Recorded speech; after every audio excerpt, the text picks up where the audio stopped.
Want to know what it's like to be a jungle predator that's smart enough to use guns and pick up women?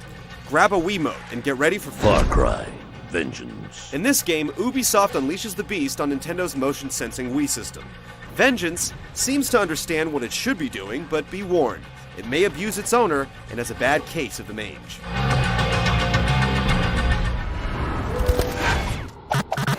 Jack Carver is a soldier of fortune type who drinks a lot to cope with the fact that someone injected him with a serum that turns him into a bloodthirsty man-beast. A cute girl comes along, dragging him into a mess of trouble that can only be solved by dual-wielding machine gun pistols and chucking grenades. The game doesn't give you much background, and the cutscenes aren't gripping enough to keep you trudging forward, but in a game like this, the action should speak for itself.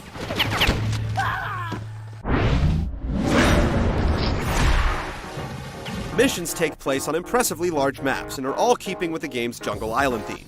Brief on-screen messages and a blue marker on your compass will let you know where you need to go and what you need to be doing. And checkpoints let you pick up where you left off when you die. It's typical for the genre, and it works just fine here as well.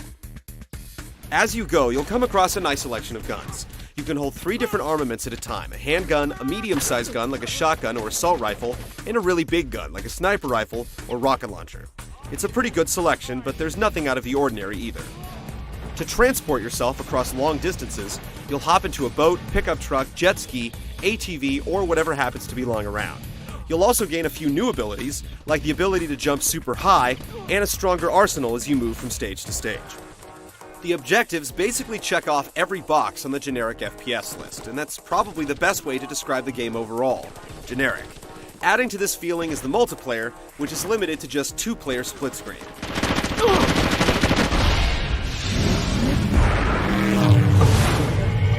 As you would expect from a first-person shooter, you do a lot of shooting people on this island. You can freely look around using the Wiimote, or hold the A button to do some precision shooting. Alternately, you can get all beastie on your foes with your animal instincts.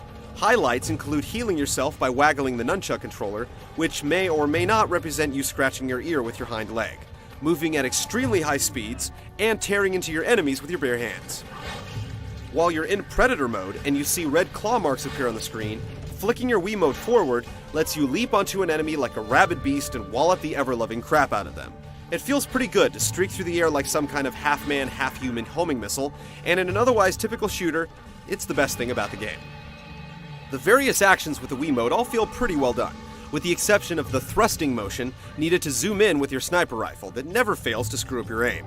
You control vehicles using the analog stick on the nunchuck, which lets you aim and shoot at the same time using your free hand. It sounds good on paper, but in reality, vehicles are frustrating and don't add much to the game past simply mixing up the action a little bit. You might want to enjoy the game, but it won't be easy. It just doesn't play smoothly. Other important elements like good looks and smart enemies have also fallen by the wayside. Far Cry Vengeance cuts corners with a vengeance, sabotaging itself so that it manages to fall short at every turn. The implementation of the Wii controls is solid, but there's no getting around the fact that this is an old game that's been repurposed for Nintendo's new controller to make a quick buck. Jesus, I barely got to first base before you crashed my party.